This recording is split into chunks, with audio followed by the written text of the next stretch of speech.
하나님이 이 시간 말씀 받기 원합니다. 성령과 지혜로 충만하게 하시고 옥토와 같은 마음 허락하여 주시어서 하나님 말씀 잘 듣게 하시고 깨닫게 하시고 깨달은 말씀 따라 믿고 순종할 줄 아는 복된 성도들 다 되게 하여 주시옵소서. 이 모든 말씀 우리 주 예수 그리스도 이름으로 감사하며 간절히 기도드리옵나이다. 아멘.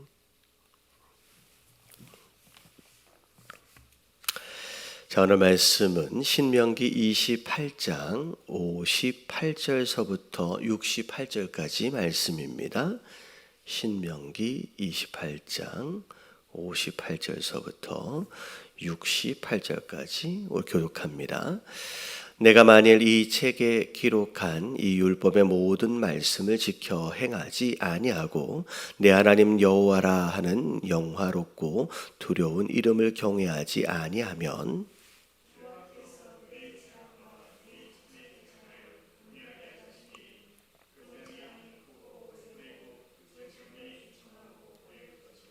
여호와께서 내가 두려워하던 애굽의 모든 질병을 내게로 가져다가 내 몸에 들어붙게 하실 것이며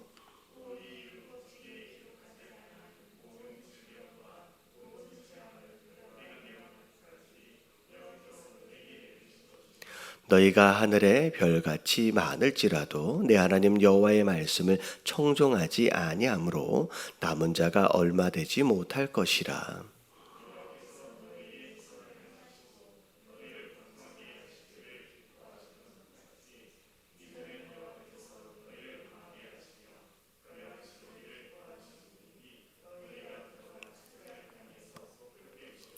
여호와께서 너를 땅 이 끝에서 저 끝까지 만민 중에 흩으시리니 내가 그곳에서 너와 내 조상들이 알지 못하던 목석 우상을 섬길 것이라.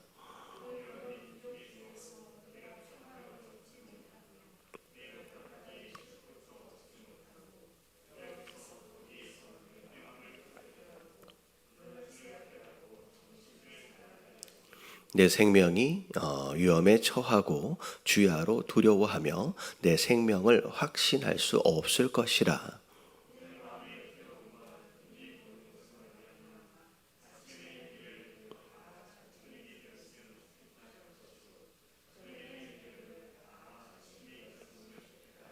같이 봉독합니다. 여호와께서 너를 배에 싣고 전에 내게 말씀하여 이르시기를 내가 다시는 그 길을 보지 아니하리라 하시던 그 길로 너를 애굽으로 끌어가실 것.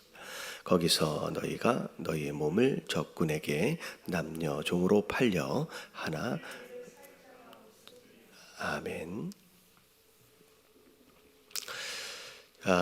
신명기의 말씀을 통하여서 순종했을 때 하나님께서 허락하시는 축복에 대한 말씀과 더불어서 이제 순종하지 않았을 때에 하나님께서 이제 허락하실 저주의 내용들을 굉장히 이제 많은 분량을 할애해 가시면서 이제 경고로 지금 말씀하고 계시는 내용이 지금 우리가 보고 있는 내용입니다. 앞에 우리가 함께 봤다시피 축복의 완전히 반대가 되는 축복의 말씀에 반대가 되는 내용이 이제 저주의 말씀의 내용이었습니다. 그리고 심지어 그 저주의 내용들 가운데 굉장히 구체적으로 앞으로 일어날 일들에 대하여 묘사하는 내용들이 실제로 있었는데 우리가 알다시피 이스라엘 백성들의 역사를 보면 실제 그렇게 되어지는 모습들을 우리가 보게 되죠.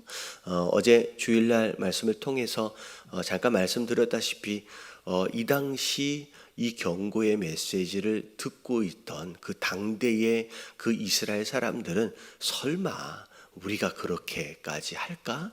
그런 일들이 우리에게 일어날까? 아마 그들 스스로 자기 일들이 아닌 것처럼 마치 남의 일처럼 그렇게 들었을 거라는 거죠. 자, 그렇지만 실제 우리가 알다시피 실제 이런 이제 역사적인 일들이 나중에 사사시대를 통하여 나중에 분열 왕국 시대 이후에 북이스라엘과 남유다의 멸망을 통하여 그대로 이루어지는 모습들을 보게 됩니다.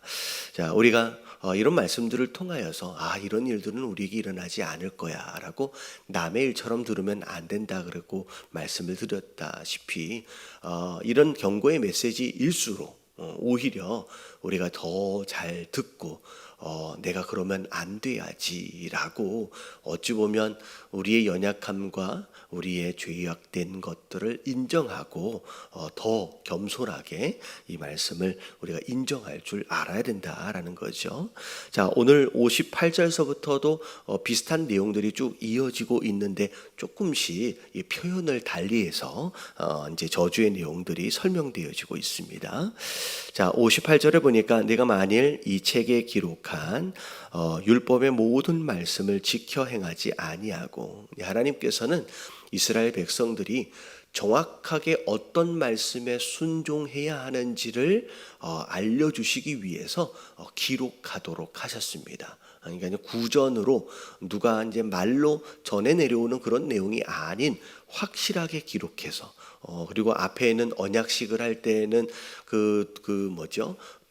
돌무더기에 이렇게 거기에 이제 기록하라고까지 하셨잖아요. 심지어 오늘 말씀을 보니까 책에 기록해서 어떻게 보면 그것을 항상 보고 배울 수 있게끔 이제 하셨다는 거죠. 근데 그 말씀을 지켜 행하지 아니하고 내 하나님 여호와라 하는 영화롭고 두려운 이름을 경외하지 아니하면, 다시 말하면 하나님의 말씀에 순종하지 않는다라고 하는 것은 하나님의 이름을 무시하는 거나 다름이 없다는 거예요.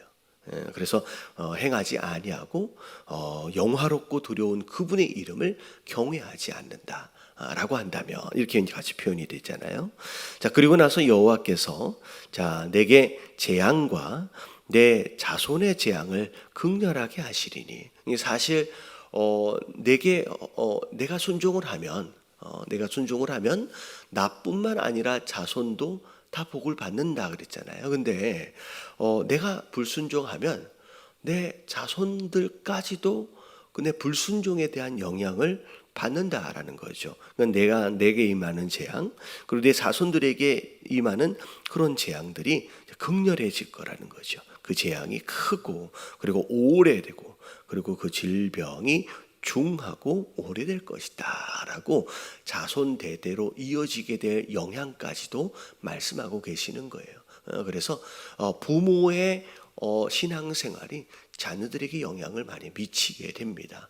내가 얼마나 순종하며 살아가느냐에 따라서 자녀 대에서, 또 그 자녀 대에서 이제 어떻게 보면 은혜로 허락하시는 축복이 있는가 하면 반대로 그들이 또 어려움을 겪기도 한다라는 거죠. 그래서 부모 되어진 자로서의 어떤 신앙의 책임도 우리가 이제 기억할 수 있어야 돼요. 자, 60절에 보니까 여호와께서 내가 두려워하던 애굽의 모든 질병을 내게로 가져다가 내 몸에 들러붙게 하실 것이며, 어떻게 보면 애굽에서의 질병 그것까지도 어떻게 보면 재앙으로 임해서 그것으로 고통받게 된대요. 심지어 또 이 율법책에 기록하지 아니한 모든 질병, 모든 재앙을 내가 멸망하기까지 여호와께서 내게 내리실 것이며, 어떻게 보면 기록되어진 것도 굉장히 자세하게 기록이 되어져 있어요. 근데 심지어 기록되어지지 않은 질병, 기록되어지지 않은 재앙, 다시 말하면 내가 앞으로 임하게 될 그런 저주와 재앙들에 대해서 다 기록한 것이 아니라는 거예요. 그 외에 그런 내용들까지도 다 이제 경험하게 될 것이다 라고 어떻게 보면 경고하시는데 그 경고 가운데 강조하고 계시는 거예요.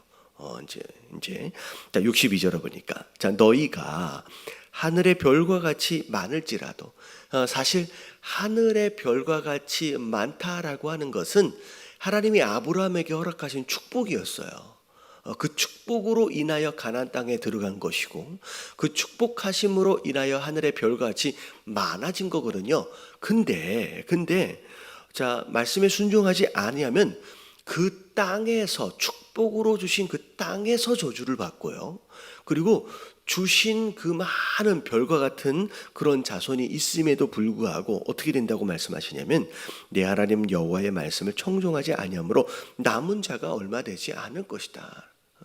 주신 축복을 누리지 못할 뿐만 아니라 주신 축복들을 전부 다 빼앗겨 버리게 될 것이다 라고 하는 거죠. 이게 되게 이제 안타까운 상황이 벌어지는 거예요. 자, 여호와께서 너희에게 선을 행하고 너희를 번성하게 하시기를 기뻐하시던 것 같이, 이건 우리가 순종했을 때의 이야기예요. 하나님이 막 축복하시고 싶어 하신다 그랬잖아요. 근데 불순종을 하면 오히려 거꾸로 어떻게 되냐면 이제는 여호와께서 너희를 망하게 하시며 멸하시기를 뭐 하신대요? 기뻐하시리니 너희가 들어가 차지할 땅에서 못 필 것이니라. 여기서 말하고 있는 기뻐하다라고 하는 것은 그냥 우리가 이 축복할 때에 기뻐하는 그 기뻐하심, 어떤 그런 느낌하고는 좀 다른 기뻐하심입니다. 정말 뭐 우리를 때리시면서 막 좋아라 하시는 어떤 그런 하나님의 본심은 아니죠. 그래서 사실 어떤 느낌이냐면 부모 되어진 자들이 자식들이 자꾸 말을 안 들으면 너 그러면 혼나? 그러면 이게 어떻게 보면 자식들에게 그렇게 하지 않도록 하기 위해서 마치 겁을 주는 것처럼 경고를 하잖아요. 경고를. 근데 이제 부모의 마음은 그런 거예요. 마음이 좀 약하잖아요. 그래도 사랑하는 자식이기 때문에. 누가 그런 얘기를 하더라고요. 예전에 라디오 방송에서 들은 얘기인데 하도 첫째가 너무 말을 안 들어가지고 딸이었대요. 근데 6살인가 그 정도, 5, 6살 정도 되었을 때 정말 말 안 들으면 너 이제 집에서 나가야 돼 라고 얘기를 한 거예요. 또 그렇게 하면. 근데 이제 또 잘못을 저지른 거예요. 이제는 내가 우리랑 살 수가 없을 것 같아. 실제로 살 수 없는 게 아니라 이제 겁을 주기 위해서 절대 이제 다시는 그런 죄를, 이제 그런 잘못을 저지르지 않도록 하기 위해서 이제 경고를 하는 거죠. 이제는 너는 우리랑 같이 살 수 없을 것 같아서 아빠랑 그리고 엄마랑 그리고 동생이랑 차를 타고 나갔대요. 그래서 이제 어디다 데려준다고 그러고 공사장 아무도 없는 데에다가 애를 내려다 준 거예요. 그러고 나서 이제 네가 혼자서 살아야 돼, 알았지? 그런데 운전을 하고서 이제 내려주고 이제 운전을 하면서 가면서 부모는 무슨 생각을 할 것 같아요? 가고 있음에도 불구하고 옆에 백밀러로 보고 있는 거예요. 애가 미안하다, 잘못했다고 용서를 빌기를 기다리고 있는 거죠. 근데 이제 운전을 하고 이제 가는데 뒤에 있는데 동생은 울고, 왜 그러면 우리 이제 언니 놓고 간다고 막 울고. 근데 이제 운전하고 가는데 사이드 미러를 이렇게 보니까 한참 곰곰이 생각하더니만 갑자기 막 따라오더라는 거예요. 그래서 이제 깨달았나 보다. 이제 잘못했다고 용서를 빌면 이제 데리고 가야 되겠다라고 차를 이제 세워놓고서 창문을 내리니까 막 뛰어오더니만 뭐라고 하냐면 용서해달라고를 이제 용서 구할 걸 기대하고 있는데 뭐라고 하냐면 여긴 아무도 없는데 가까운 고아원이라도 좀 데려다 줘야 되는 거 아니냐고 그렇게 얘기를 하더래요. 하도 기가 차가지고 그냥 데리고 왔대요. 그러니까 부모는 그런 거예요. 실제로 버리려고 하는 마음이 아니잖아요. 하나님의 마음은 그런 거예요. 이렇게 해버리고 싶은 건 아니에요. 어떻게 해서든 더 크게 얘기해서 겁을 줘서 절대 이렇게 되지 않았으면 하는 게 하나님 본심이거든요. 그래서 여기서 어떻게 보면 축복을 할 때 기뻐했던 것처럼 내가 재앙을 내릴 때도 내가 기뻐할 것이다. 이거는 하나님의 본심이 아니에요. 그렇게 좋아하라고 하실 그런 분이 아니거든요. 자식을 때리면서 막 웃을 수 있는 부모가 어디 있겠느냐는 거죠. 우리가 이 하나님이 강하게 이야기하면 할수록 어떻게 신명기에 축복의 말씀은 별로 없는데 이런 재앙과 저주의 말씀이 굉장히 길어집니다. 어떻게 보면 이렇게 정말 제발 안 됐으면 하는 그런 하나님의 본심을 우리가 좀 알고, 우리가 이제 또 부모 되어진 어떤 그런 입장에서 볼 때 자식들을 볼 때 부모 마음이 어떤지 우리가 조금이라도 안다라고 한다면, 오늘 아침에 하나님이 우리를 향하여 어떤 마음들을 좀 가지고 계실까라고 하나님의 마음을 좀 이해할 수 있는 그런 시간이 됐으면 좋겠습니다. 결국 하나님이 축복으로 주셨는데 그거 다 빼앗겨 버리는 상황들이 벌어진다라고 하나님 말씀하시는 거예요. 심지어 64절에 보니까 이 끝에서 저 끝까지 그 민족들을 다 흩어버리시겠다라고 말씀하시는데, 아시는 바와 같이 북이스라엘은 정말 이렇게 흩어져 버려요. 그렇게 흩어져 버리고, 65절에 보니까 그 재앙으로 인하여 마음의 평안함을 얻지 못한대요. 항상 불안하고 초조하고 막 염려할 수밖에 없는, 그러다 보니까 그런 상황이 되니까 마음을 떨게 하고 눈을 쇠하게 하고 정신을 산란하게 하고 어마어마한 극심한 스트레스로 말미암아 제정신이 아닌 상황까지가 벌어지고, 내 생명이 위험에 처하고 주야로 두려워하며 내 생명을 확신할 수 없을 거예요. 그러니까 언제 내가 죽을 줄을 모르는 불안한 그런 상황들을 살게 될 거라는 거예요. 그래서 매일매일의 삶 자체가 그냥 지옥인 거예요. 67절에 보니까 아침에 일어났더니 뭐가 왔으면 좋겠대요. 저녁이 왔으면 좋겠대요. 저녁이 왔는데 아침이 왔으면 좋겠대요. 그러니까 하루하루 시간이 그냥 지옥 같은 시간이 되어지는 거예요. 빨리 어떻게 해서든 이 시간, 이 순간이 지나가 버렸으면 하는 그런 마음까지도 든다라는 거죠.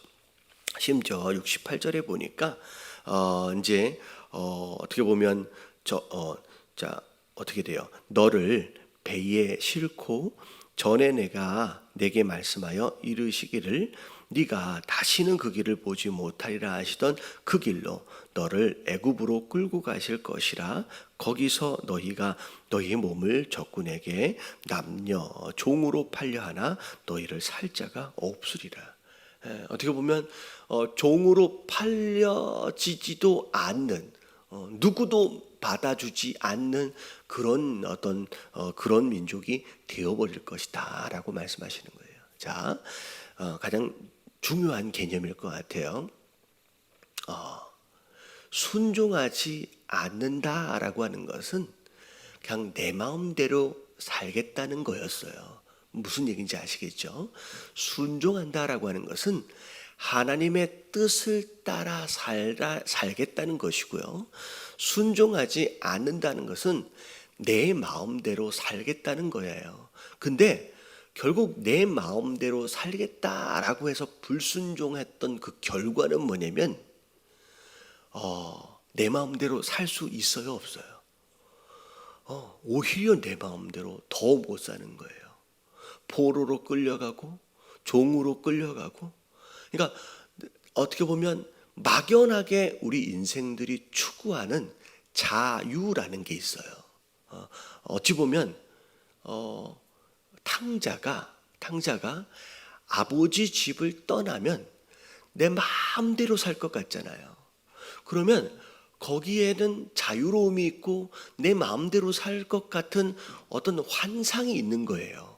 그래서 탕자가, 둘째 아들이 아버지 집을 떠나잖아요. 근데 결국 떠나고 나니까 잠시 자유로움을 느낀 것 같지만 결국은 아버지 집 안에서 누릴 수 있었던 그 온전한 자유로움조차도 잃어버리는, 오히려 구속되어지고 억지로 우상을 섬겨야 하는 종처럼 그렇게 살아갈 수밖에 없는, 결국은 뭐가 돼버려요? 돼지를 치는 종이 돼버려요. 심지어 쥐엄열매도 먹을 수조차도 없는, 마음껏 먹을 수조차도 없는 상황이 벌어진다라는 거죠.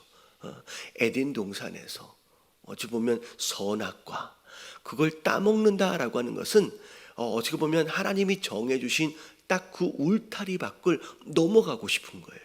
그러면 되게 자유로울 것 같거든요. 근데 결국 넘어서고 나니까 어떻게 돼요? 부끄러운 존재가 돼버리는 거예요. 우리가 어항 바깥을 나가면 죽는 거예요. 어항이 답답한 것 같지만 그렇지 않다는 거예요. 우리가 진정한 자유를 누릴 수 있는 곳은 이런 말씀 안이라는 거예요. 하나님 품 안이라는 거예요. 아버지 집 안이라는 거예요. 나가면 너무 좋을 것 같지만 아니라는 거예요. 오히려 마음대로 살 수 있는 곳이 아니다라고 말씀하고 계시는 줄로 믿습니다. 우리가 어떨 때는 좀 답답하게 느껴질 수 있을 것 같지만 그 순종이라는 것이, 하지만 그것 자체가 진정한 자유를 누리도록 하는 것이다 라고 하는 것을 기억하시면서, 또 한 가지 예를 들어드리면 그런 거 있잖아요. 그 제가 이제 브랜든하고 이렇게 이제 종종 이제 주말에 연 날리러 일산공원에 몇 번 간 적이 있는데, 여러분 연을 날려보면 연을 날리게 하는 두 가지 힘이 있어요. 자, 하나는 바람이고 하나는 뭐일 것 같아요? 연을 붙잡고 있는 실이에요. 여러분, 연을 붙잡고 있는 실이 연이 하늘에 뜨게 하는 또 다른 힘이 됩니다. 여러분, 바람만 있으면 뜨는 게 아니라는 거예요. 여러분, 연 입장에서 보면 자기를 잡고 있는 이 실이 없으면 더 마음껏 날아갈 것 같지만, 여러분 연줄이 끊기면 여러분 그 연은 여러분 날아가는 게 아니라 어떻게 돼요? 여러분 떨어지게 돼 있어요. 여러분 우리 바람을 타고 멀리 날아가고 싶지만 이 줄, 하나님께서 말씀으로 우리를 딱 붙들고 계시거든요. 여러분 이게 없으면 되게 자유로울 것 같지만 여러분 이게 끊기는 순간 우리는 떨어지게 돼 있어요. 오히려 그 찬양 가운데 오직 주의 사랑에 이게 매여 있는 것 자체를 여러분 정말 축복이라고 생각하시고, 말씀이 나를 지금 메고 있다, 나를 붙들고 있다라고 하는 것이 축복이라고 생각하시고 오늘도 순종을 기뻐하시며 살아갈 수 있는 저와 여러분들 되시길 주님의 이름으로 축원합니다. 다 같이 주님 한번 부르짖고 통성으로 기도합니다. 시작. 주님, 하나님 감사합니다.